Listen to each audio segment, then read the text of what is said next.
When we left off, we were on chapter 31. It's entitled Dance. The dogs have a plan. What is their plan? They're at the Westminster Dog Show. To ruin Cassius. To do what? Ruin. To ruin, I like that word, to ruin Cassius. That is absolutely 100% their plan, is to ruin Cassius, as well as what else? As well as what? Cause mayhem. Cause mayhem. Cause some chaos, cause some mayhem.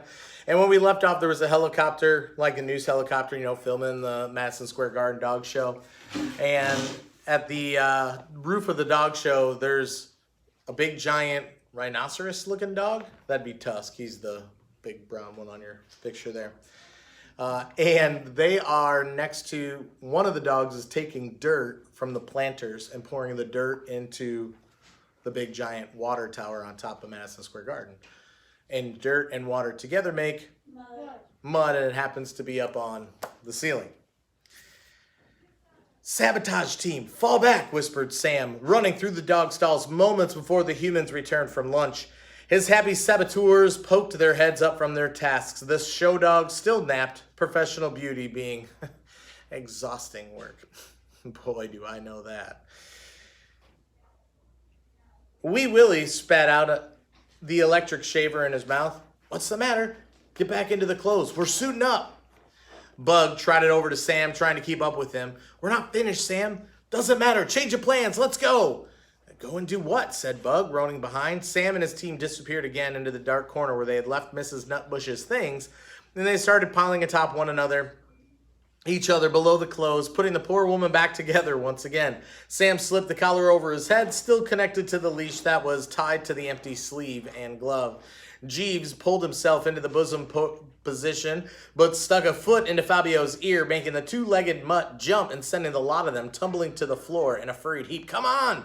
The others are leaving, whispered Sam, growing frantic. Tell Jeeves my ear is not a footstool, said Fabio. Wee Willie looked out from under the blue vole fur hat as the confused commando started construction yet again. Sam, he said, what are we doing? Meeting an old friend, said Sam. Trumpets blew and the lights dimmed. Do you remember he ran into Cassius and Mrs. Beaglehole? Or he could smell Cassius, and he ran into Mrs. Beaglehole, right? And Mrs. Beaglehole was eating a chicken wing, and she sucked it in when she saw Sam, was choking on it, fell back, landed in a bathtub that shattered, and the chicken wing bounced off and hit a dog right in the butt somewhere. That was in the last chapter. Trumpets blew and the lights dimmed in the arena as the crowd roared in anticipation of the final competition and the naming of the grand champion. The judge stood in the corner of the red carpet and spoke into the microphone. And now, ladies and gentlemen, the finalists for the Westminster Best in Show, the most beautiful dogs in the world. A roar erupted. How many people are in the stadium, do you remember? 100,000. Presley, excellent memory. There was 100,000 people. So we were talking, well, that was actually part of the book. That's a great guess. There was 100,000 people in their stand. So this place is jam-packed. That's an awful lot of people. I don't know if it was really that many, but that's what the book said. So jam-packed with people all there for the Westminster Dog Show. A roar erupted, shaking the very foundations of the arena. TV cameras swung over to the entrance arch, waiting for the dogs and their owners to emerge. What's going to happen when these dogs show up to be walked out with their owners? What do all the dogs look like? They look good and terrible. You said they were creating mayhem, right? They look mean. They're like. They look nasty. What did they do to the dogs? They shaved one of them. They shaved one of them. They shaved his a cartoon in the back half of this one. They painted him. They created mayhem. They dyed them different colors. They painted them. They shaved them. So these dogs look like a hot mess. I am on page 185. A roar erupted, shaking the very foundations of the arena. TV cameras swung over the entrance arch, waiting for the dogs and their owners to emerge. One by one, the champions trotted out in a procession line with their humans close behind. All shapes, sizes, and breeds, they circled the carpet and then took their places surrounding the judge, sitting regally and expectantly as the crowds as the crowd's cheering grew louder, and then quieter, and then a complete hush. Silence. The crowd had noticed something. The dogs, something about them was not quite right at all. The fur of the Bolivian elk hound from France wasn't tan as it should have been. It was lime green, with orange stripes and little happy faces. The Spanish Shih Tzu's lips were dyed hot pink to match his ears, nose, and feet. A Scottish Terrier's bottom was striped yellow and black, like a bumblebee.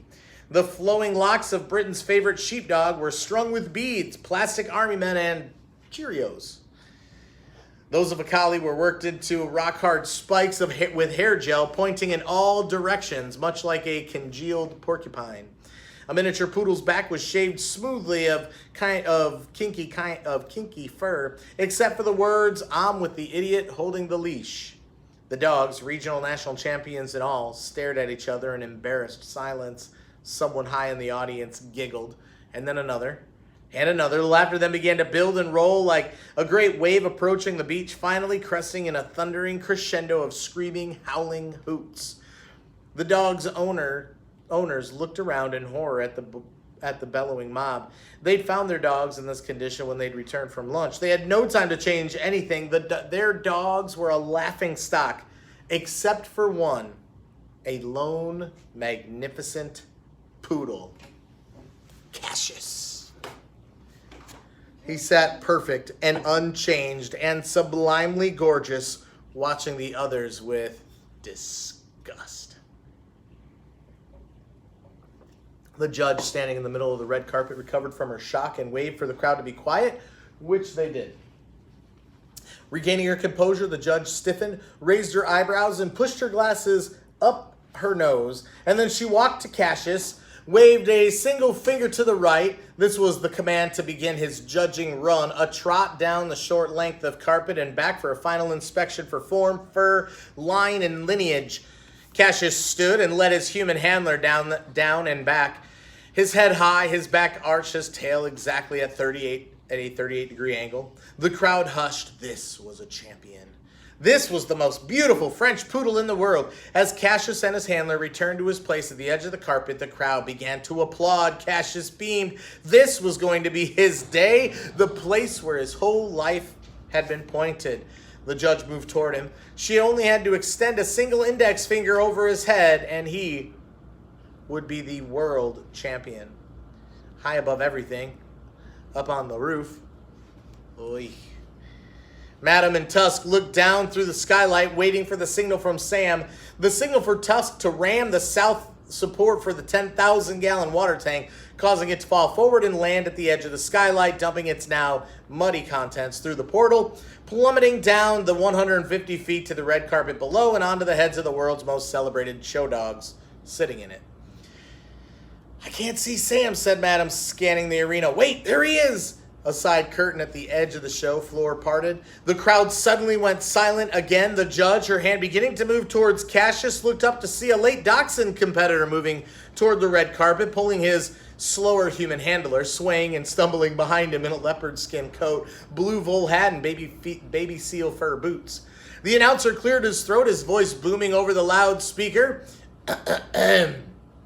Arriving fashionably late is number 46, Mrs. Corinthian Nutbush, and her miniature red dachshund, Mr. Toodles. Sam trotted stiffly in place of Mr. Toodles, but his eyes were locked onto Cassius, who watched him approach with a skeptical, bemused expression. Sam pulled and steered his confused team to the open space next to the huge poodle. He sat down, his eyes never leaving those of Cassius, who stared back, wondering why this dachshund looked vaguely familiar. He's only feet away, thought Sam, his heart pounding, his mouth dry. He fought to keep his lips from curling upward in rage, revealing his thoughts. A single leap to the perfectly shaved and perfumed throat. Nobody could stop me now, he thought. Your chances now! He glanced up towards Cassius's handler, standing next to the dog he was moments from killing, and it wasn't Mrs. Beaglehole. In fact, at that moment, Mrs. Beaglehole was sitting with Uncle Hamish in the audience with a heat pack around her ankle and an ice pack around her throat. And as you can see in the picture, now standing with Cassius, here's a good photo of her. Who is that girl? Now standing with Cassius was a tall, very nervous-looking young woman with long brown hair pulled back in a neat ponytail and a red bow. She turned and glanced down at Sam. Sam's blood went cold. He drew a breath and held it, afraid to even release his lungs lest the person in front of him disappear. This couldn't be real. This he had never expected. This he hadn't allowed himself to think about for 3 years. Sam scanned the face staring at him, and he saw that the large brown eyes of a little girl, gleaming with the possibility and wonder and wide open to the limitless of love, had softened into those of a young woman. These eyes were sadder somehow, thought Sam, but they were the same. Heidi. Heidi? Sam's head spun. He closed his eyes and then opened them again. It wasn't one of his cruel dreams of a former life that he had tried to forget over the last many years. No, she was actually there staring at him, trying like Cassius to make sense of the odd feeling of familiarity that they both had about this beautiful dachshund. From below the leopard coat, Old Blue whispered to Fabio underneath his fanny, "What's wrong with Sam?" Fabio shrugged, which nearly toppled a lot of them. "Number 46, Mr. Toodles and his owner, Mrs. Corinthian Nutbush, please make your judging run," said the judge, suddenly clearing Sam's swimming head. Sam looked around. Everyone was watching him, waiting and hushed. For Sam, suddenly the thought of killing Cassius, the thought that had dominated all others for a week, was replaced by another, Heidi, once lost. She might be his again. She stared down at him. What was she waiting for? And suddenly he knew. She was waiting to see old Sam the lion. He stepped onto the red carpet, pulling his Mrs. Nutbush, causing them to stumble and sway. "Sam! Sam, what are we doing?" whispered Bug from below the fur hat. But Sam was too lost in the memories from a previous time to answer. He pulled his team to the center of the carpet as the judge and Heidi and Cassius and 100,000 people in the arena and millions around the world watched. And then he stopped. He looked back at Heidi, still staring with a quizzical expression. And then he danced, just as he and the little girl had done in Vermont backyard of McLeod Acres a lifetime ago. He leaped and twirled and bounced, his mind suddenly awash in a feeling approaching happiness, one that he hadn't dared aloud for a very, very long time. Cassius stared, awash in his own memories. I've seen this before. We'll pick up with part 2 tomorrow.